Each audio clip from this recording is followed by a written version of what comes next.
ये एक U shape की ट्यूब है, इसकी दोनों वर्टिकल ब्रांचेस बिल्कुल सेम है, क्रॉस सेक्शन एरिया सेम है, दोनों का क्रॉस सेक्शन एरिया ए है और इसमें एक लिक्विड भरा है जिसकी डेंसिटी रो है और एच हाइट तक दोनों साइड में ये लिक्विड भरा हुआ है। नॉन विस्कस लिक्विड है ये।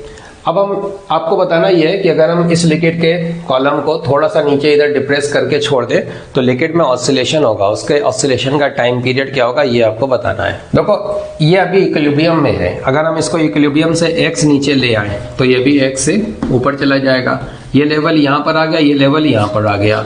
अब सोचो इन दोनों लेवल्स के बीच का हाइट का डिफरेंस कितना हो गया, 2x के बराबर। तो इस हाइट के डिफरेंस 2x की वजह से यहां पर एक प्रेशर का डिफरेंस क्रिएट होगा,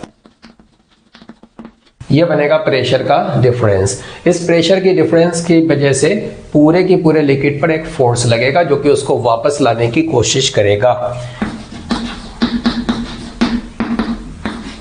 यह फोर्स लगेगा प्रेशर का difference into cross section area.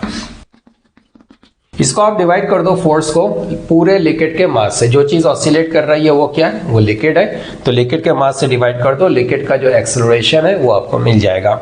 अच्छा लिक्विड का मास हमें चाहिए, इतना जो घूमा हुआ हिस्सा है ये आपको नेग्लेक्ट करके चलना है। ये जो h हाइट तक चढ़ा था इसका वॉल्यूम कितना था, h into cross section area, ये वॉल्यूम था।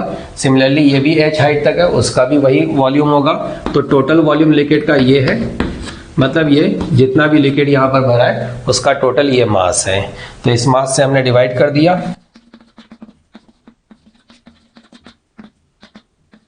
ये हमको मिल गया एक्सेलरेशन का मैग्नीट्यूड। अब जिस डायरेक्शन में डिस्प्लेसमेंट है उसके अपोजिट एक्सेलरेशन है, तो प्रॉपर साइन के साथ डायरेक्शन के साथ अगर हम लिखना चाहें, ये मिल गया acceleration equal to -g/h into x। Acceleration आ गया और इससे हमको समझ में भी आ रहा है कि जो मोशन हो रही है वो SHM है। और अगर हम इसको कंपेयर कर लें स्टैंडर्ड इक्वेशन से, देखो हमें ओमेगा मिल गया √g/h। Now we can find the time period. तो टाइम पीरियड बनेगा 2π/ω विच इज 2π√h/g।